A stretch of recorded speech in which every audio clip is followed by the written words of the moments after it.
केयूरहारोज्ज्वलां बिम्बोष्ठीं स्मितदन्तपङ्क्तिरुचिरां पीताम्बरालङ्कृतां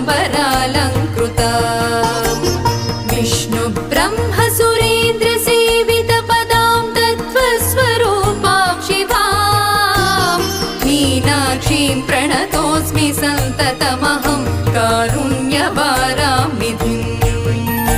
मीनाक्षीं प्रणतोऽस्मि सन्ततमहं कारुण्यवारामिधिम् मीनाक्षीं प्रणतोऽस्मि सन्ततमहं कारुण्यवारामिधिम्